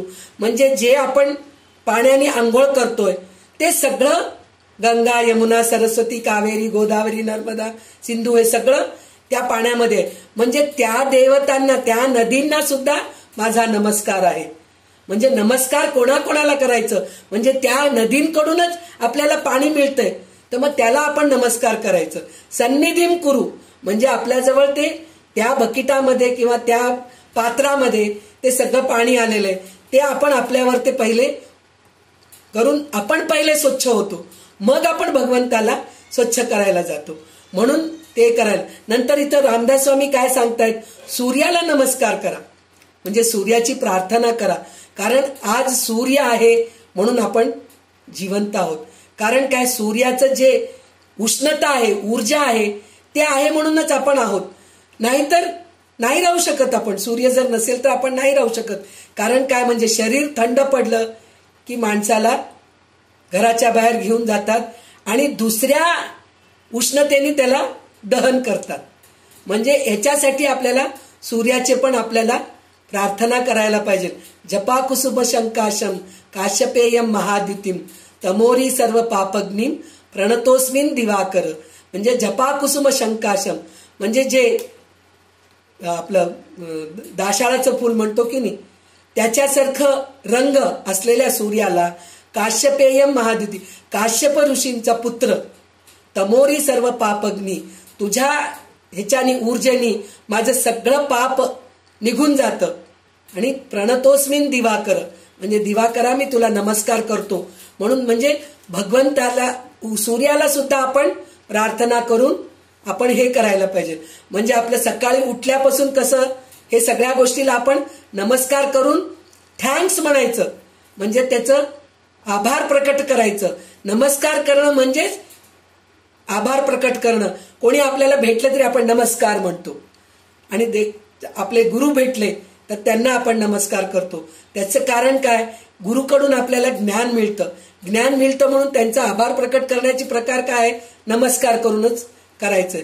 म्हणजे वंदन भक्ती, याला आपण वंदन भक्ती म्हणतो. मग नंतर आपण देवाची पूजा करतो. मग वक्रतुंड म्हणा, मग सरस्वती सांगितलेलं आहे ना, शारदा, सगळ्यांना नमस्कार करा तुम्ही म्हणून सांगितलेलं आहे त्यांनी. सद्गुरूला नमस्कार करा, गणपतीला नमस्कार करा, सरस्वतीला नमस्कार करा. मग नंतर आपल्या कुलदेवतेला नमस्कार करा, मग इष्टदेवतेला नमस्कार करा. हे सगळं केल्यानंतर मग आपण काय? अन्नपूर्णा, हे देवाची पूजा झाल्यानंतर आपण अन्नपूर्णा जेवतो आपण. तर जेवताना आपण अन्नपूर्णेला आपण नमस्कार करायचा. अन्नपूर्णे सदापूर्णे शंकर प्राणवल्लभे ज्ञानवैराग्य सिद्ध्यर्थम भिक्षान देहीच पार्वती म्हणून जे म्हणतो तर ते. आणि त्याच्यानंतर त्या देवीला अन्नपूर्णेला शंकराचार्य नुसतं जेवणच मागितले नाहीत, ज्ञान वैराग्य सिद्ध्यर्थम भिक्षान देही च पार्वती. म्हणजे ज्ञान वैराग्य दे, म्हणजे नुसतं जेवण करून पोट भरून घेतलं असं नाही. जेवण मिळाल्यानंतर मला त्याच्यातून वैराग्य पण उत्पन्न व्हायला पाहिजे, असं ज्ञान मला दे. म्हणून ते शंकराचार्य हे श्लोक लिहिलेले आहेत. म्हणजे अन्नपूर्णेला नमस्कार करायचं असतं. त्याच्यानंतर काय आहे, संध्याकाळ होती आपली. संध्याकाळ झाल्यानंतर आपण सूर्य मावळतो, मग अंधार होतो की नाही. अंधार झाल्यानंतर पण आपल्याला दुसऱ्या प्रकाशाची गरज असते, दुसऱ्या ज्योतीची गरज असते. मग त्यावेळेस आपण दिवा लावतो. एका आजकालच्या प्रकारे विद्युत दिवे लावत असेल आणि देवापुढे तर आपण निरांजन लावतो. तर त्यावेळेस आपण शुभं करोति कल्याणम आरोग्यम धनसंपदा शत्रुबुद्धी विनाशाय दीपज्योतिर्नमोस्तुते दीपज्योती परब्रह्म दीपज्योतिर्जनार्दन दीपो हरतु मे पापम दीपज्योतिर्नमोस्तुते. म्हणजे सूर्य गेल्यानंतर तुझ्यामुळे मला दिवा मिळतोय, म्हणून मी तुला नमस्कार करतोय, तुला वंदन करतोय. म्हणून दिव्याला पण आपण नमस्कार करायचं असतं. त्याच्यानंतर आपण आपले सगळं कर्म संपून सगळं केल्यानंतर रात्री आपण जेव्हा झोपतो त्यावेळेस आपण देवाला क्षमा मागायचं असतं. करचरणम कृतम वा कायजम कर्मजम वा श्रवण नयन जम वा मानसम वा अपराधम विहितम विहितम वा सर्वमेत क्षमस्व जय जय करुणाब्धे श्री महादेव शंभो. म्हणजे मी दिवसभरामध्ये जे जे कर्म हातानी पायानी तोंडानी कानानी जे काही वाईट कर्म केलो ते सगळं मला तू क्षमा कर भगवंता, बोलण्यानी सगळ्या गोष्टींनी. तर त्या सगळ्या गोष्टी मला क्षमा कर म्हणून भगवंताला प्रार्थना करून रात्री झोपायचं असतं. म्हणजे दिवसभरामध्ये हे सगळं आपण देवाला नमस्कार करायचं, म्हणजे देवाचा आपण आभार प्रकट करायचं. आभार प्रकट करणं म्हणजेच वंदन भक्ती आहे. तर असं करायला पाहिजे. हे सगळं काही नाही झालं तर त्याच्यामध्ये त्यांनी अजून एक काय सांगितलंय, शंकर शेषशायीच मार्तंडो मारुतीस्तथा येशे एतेषाम दर्शनम पुण्यम नित्यनेमे विशेषता. म्हणजे हे तर आपण बसल्या ठिकाणी हे सगळं करतो. आपण जे आतापर्यंत आपण जे बोललेलो आहोत, म्हणजे दिव्याला नमस्कार करणं, हे सगळं मानसपूजा म्हणल्याप्रमाणे. पण दर्शन घ्यावं देवाचं कसं, शंकर शेषशायी म्हणजे विष्णू, सूर्य तथा मारुती यांचे दर्शन नित्यनेमाने घ्यावे. म्हणजे ते पुण्यकारक असते, विशेष असतं.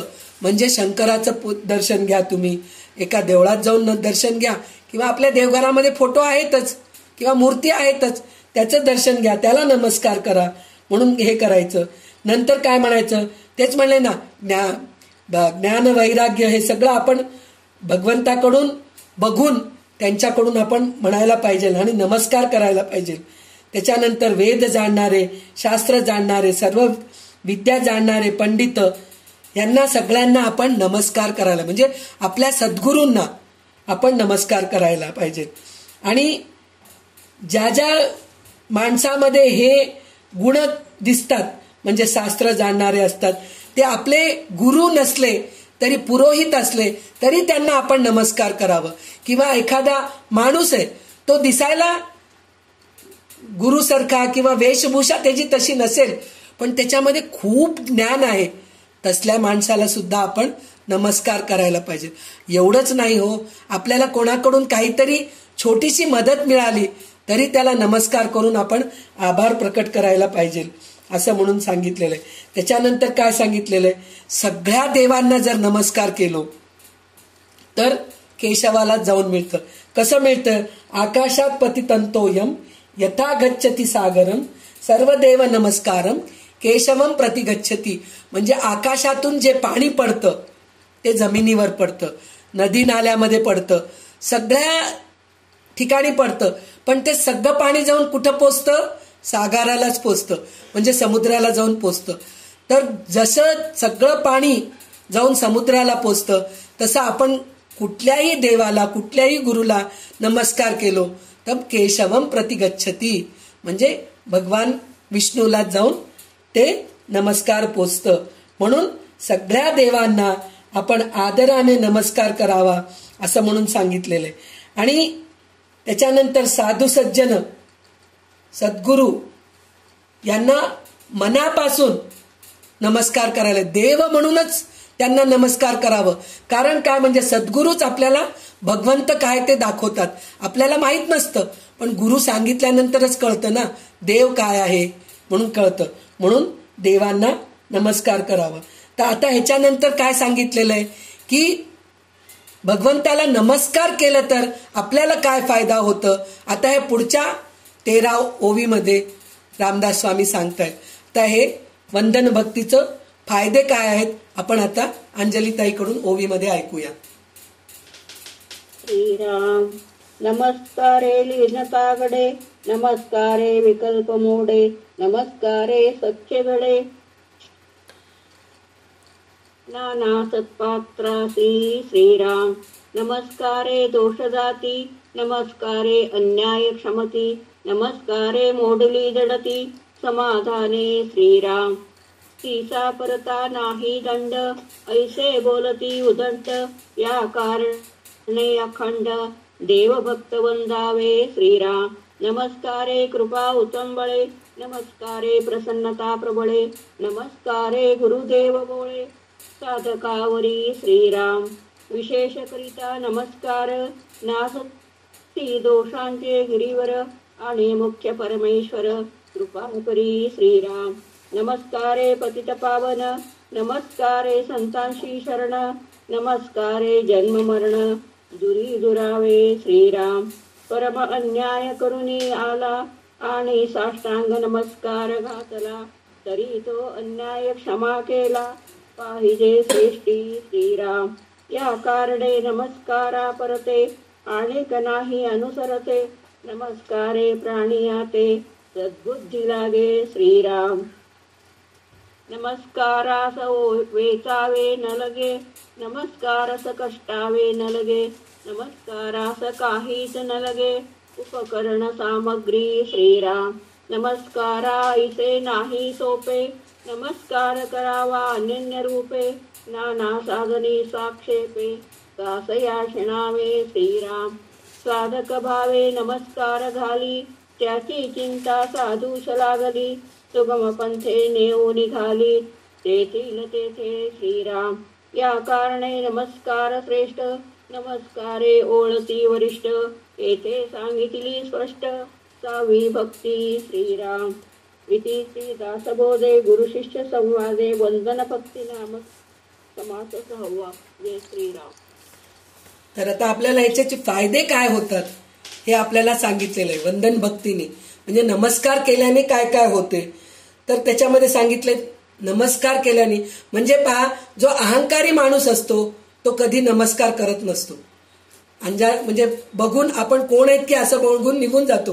पण जो नम्रता असते, ज्याच्यामध्ये सात्विकता असते, तो माणूस किती का मोठा राहू दे असं खाली वाकून तरी हे करतो, 2 हात जोडून नमस्कार करतो. म्हणजे त्याच्यामध्ये ते नम्रता असते, इतकं हे असतं. म्हणजे आपण जर तसं कोणालाही नमस्कार केलो की आपल्याकडे लोक आकर्षित होतात. म्हणजे काय, लीनता आपल्यामध्ये येत असते आणि त्याच्यामुळे लोक आकर्षण होत. पहा बाबा त्यांच्यामध्ये किती नम्रता आहे, कुठेही भेटलं तरी नमस्कार करतात हो, आपण असं म्हणतो की नाही. म्हणजे नमस्कार केल्याने अशा गोष्टीचा फायदा होतं. आणि त्याच्यानंतर आपल्यामधलं जे 2 दुविधा असते की नाही, हे करू का ते करू, ते नसतं, विकल्प नसतं. अनेक साधू संत पुरुषांशी निकट स्नेह जोडला जातो. म्हणजे साधू संतांची, गुरुजनांची आपल्याला निकटता पोचते. म्हणजे साधू संतांना सुद्धा आपण नमस्कार करत गेलो, त्यांच्या चरणी आपण लीन झालो की आपण त्यांचे आवडते होतो की नाही. तर त्याच्यासाठी म्हणून नमस्कार करायला पाहिजे. त्याच्यानंतर माणसाचे डोकं विळवणे ही सर्वात मोठी शिक्षा असते, पण ते सुद्धा हे होतं म्हणून म्हणतात.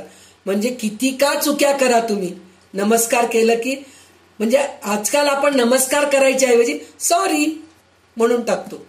सॉरी म्हणण्यापेक्षा तुम्ही नमस्कार, माझ्याकडून चुकी झाली हो, मला क्षमा करा म्हणून जर आपण नमस्कार केलो तर किती जरी आपण मोठं चूक केलो तरी समोरचा माणूस थोडा शांत होतो, विचार करतो, झाली असेल बाबा ह्याच्याकडून चूक, जाऊ दे ह्याला आपण माफ करू असं विचार करून तो आपण आपल्याला माफ करतो. जरी एखाद्या वेळेस आपल्याकडून चूक जरी नाही झाली तरी काय झालं, माझी चूक झाली म्हणून थोडक्यापुरतं आपण जर क्षमा मागितलं आणि नमस्कार केलं तर आपलं काही नुकसान होत नाही. सगळ्यात ह्याचं मोठं उदाहरण कुठं दिसतं, रस्त्यावर काहीतरी एकमेकाला धक्का लागते किंवा छोटीशी काहीतरी ऍक्सिडेंट, त्याच्याने कोणालाही काही इजा झालेलं नसतं, पण त्याच्यामध्ये प्रत्येक जण समोरच्या माणसाची चूकच दाखवत असतो. जर समजा माझ्याकडून चूक झाली नाही पण मला येऊन तो धक्का मारला, सॉरी बाबा लागला असेल म्हणून जर निघून गेलो, त्याचाही वेळ वाचतं, माझंही वेळ वाचतं, भांडण्यामध्ये वेळ जात नाही. एक फक्त सॉरी म्हणण्यामध्ये, एक फक्त नमस्कार करणं, झाली बाबा माझ्याकडून चूक, नाही झालं तरी तर चुकून त्याच्याशी जर वाद घालत बसलो तर ते वाद कुठं निघून जातं. तर त्याच्याऐवजी आपण नमस्कार केलो तर किती मोठे जरी आपल्यावर ते पाप असले तर ते छिन्न विच्छिन्न होऊन जातात. म्हणजे पापाचं जे डोंगर असतं ते सुद्धा तुटून निघून जातात असं सांगितलेलं आहे. त्याच्यानंतर काय सांगितलेलं आहे त्यांनी, नमस्काराने भ्रष्ट माणूस पवित्र होतो. म्हणजे नमस्कार केला तर जो आता म्हणलं ना पापी जो आहे तो सुद्धा चांगला म्हणून बघितला जातो ह्याच्याने. आणि नमस्काराने संतांना शरण जाता येते, म्हणजे त्यांच्या चरणी लीन होता येते. म्हणजे संतांच्या चरणी जावं म्हणजे पहिले आपण लीन होऊनच जावं लागतं, नमस्कार करूनच जावं लागतं. असं अधिकाराने गेलो म्हणजे आपल्याला याच्या अगोदर आपण गुरुभक्ती वगैरे बघितलेलं आहोत की नाही, गुरुबद्दल, गुरुकडे कसं जायला पाहिजे. तर त्याच्यामध्ये काय सांगितलंय, आपली पाटी रिकामी, पाटीवर काही लिहिलेलं राहू नये, सगळं पुसून जायला पाहिजे. पुसून जायला पाहिजे म्हणजे मला पुष्कळ येतं म्हणून जर आपण गुरुकडे गेलो तर आपल्याला काही ऐकायला मिळत नाही, अहंकारच असतं आपल्यामध्ये.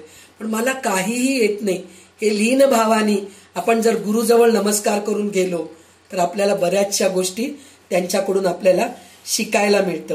आणि त्याच्यानंतर काय होतं, नमस्कार करण्यासाठी म्हणून पैसे लागत नाहीत, पण नमस्कार केल्यानंतर भगवंताला वंदन केले किंवा गुरुला जर नमस्कार केलो तर काय होतं, आपल्याला आपलं सगळं तेच बघून घेतात. म्हणजे आपलं सुख दुःख, आपल्याला काय लागतं काय लागत नाही हे सगळं ह्याच्यामध्ये आपल्याला, ह्याच्यामध्ये भगवद्गीतेमध्ये भगवान स्वतः म्हणलेले, अनन्यास चिंतयन्तो मा ये जना पर्युपासते तेषां नित्याभियुक्तानां योगक्षेमं वहाम्यहम्. जर तू माझा दररोज नमस्कार करू लागलास, माझ्या तू काय म्हणतात म्हणजे चिंतय म्हणजे मनामध्ये सतत तू माझंच चिंतन करतोयस तर तुझं योगक्षेमं वहाम्यहम्. पण आपण हेच योगक्षेमं वहाम्यहम् कुठं वापरतो, LIC मध्ये. त्याच्यावर विश्वास करतो आपण. LIC आपण गेल्यानंतर सुद्धा आपल्याला कामाला येतो, हो आपल्या म्हातारपणी कामाला येतं. त्याच्यावर ते स्लोगन तेच आहे ना, योगक्षेमं वहाम्यहम् म्हणून LIC वर ते. पण हेच योगक्षेमं वहाम्यहम् भगवंतानी गीतेमध्ये सांगितलेलं आहे, तिथं आपलं दुर्लक्ष होतं. पण खरोखरच जर आपण भगवंताचा नमस्कार मनापासून केलो, त्यांच्या चरणी जर गेलो आपण, तर भगवंत खरोखरच आपलं योगक्षेमं वहाम्यहम् करतात. म्हणजे आपलं योग म्हणजे आपलं चांगलं वाईट काय आहे हे सगळं क्षेम, आणि आपलं जे आरोग्याचं म्हणा किंवा आपल्या आर्थिक दृष्ट्या म्हणा, काहीही असो, चिंता म्हणा, ह्या सगळ्या गोष्टीचं आपल्याला तेच घेऊन जातात, आपल्याला त्याच्यातून आपल्याला पार करतात. म्हणून आपण भगवंताला नमस्कार करायला पाहिजे. तर आज आपण अर्चन भक्ती आणि वंदन भक्ती हे दोन भक्ती आपण ऐकलो. तर माझ्या बुद्धीप्रमाणे मला जसं सांगता आलं, जसं जेवढं समजलं त्याच्यापेक्षा जास्त सांगायचं मी प्रयत्न केले. जर काही कमी असेल तर खरोखर माझा अभ्यास कमी असेल, आणि जे काही चांगले शब्द माझ्या मुखातून निघालेले आहेत, आज ब्रह्मचैतन्य महाराजांचं जे हे निघालेलं आहे तर त्यांचीच कृपा आहे. मानसपूजाचं जे स्तोत्र जे आहे ते जे निघालेलं आहे त्यांचीच कृपा आहे, म्हणून आज त्या माझ्या मुखातून निघालेलं आहे. तर आजचं जे सगळं पुष्पांजली जे आहे, शब्द पुष्पांजली, मी भगवंताच्या चरणी वाहते. आणि इथेच आजचा दासबोधाचा अभ्यास थांबवते. आता आपल्याला अंजलीताई कल्याणकरी रामराया म्हणून दाखवतील. तर जय जय रघुवीर समर्थ. थोडं चाल हे होते. म्हणता का? म्हणा. कल्याण करी रामराया रामराया, कल्याण करी रामराया, जनहित विवरी जनहित विवरी जनहित विवरी, कल्याण करी रामराया. तळमळ तळमळ होतची आहे होतची आहे, हे जन हाती धरी दयाळा, कल्याण करी रामराया रामराया, कल्याण करी रामराया. अपराधी जन सुखतची गेले सुखतची गेले, तुझ्या तुझी सावरी दयाळा, कल्याण करी रामराया रामराया, कल्याण करी रामराया. कठीणच झाले कठीणच झाले, आता न दिसे उरी दयाळा, कल्याण करी रामराया रामराया, कल्याण करी रामराया. कोठे जावे काय करावे आरंभिरी बोहली दयाळा, कल्याण करी रामराया रामराया, कल्याण करी रामराया. दास म्हणे आम्ही केले पावलो दयेशी नाही तरी दयाळा, कल्याण करी रामराया देवराया, कल्याण करी रामराया. जनहित विवरी जनहित विवरी जनहित विवरी, कल्याण करी रामराया. जय जय रघुवीर समर्थ. रघुवीर समर्थ श्रीराम समर्थ. सदा सर्वदा योग तुझा घडावा, तुझे कारणी देह माझा पडावा. उपेक्षू नको गुणवंता अनंता, रघुनायका मागणे हेच आता. जय जय रघुवीर समर्थ श्रीराम समर्थ.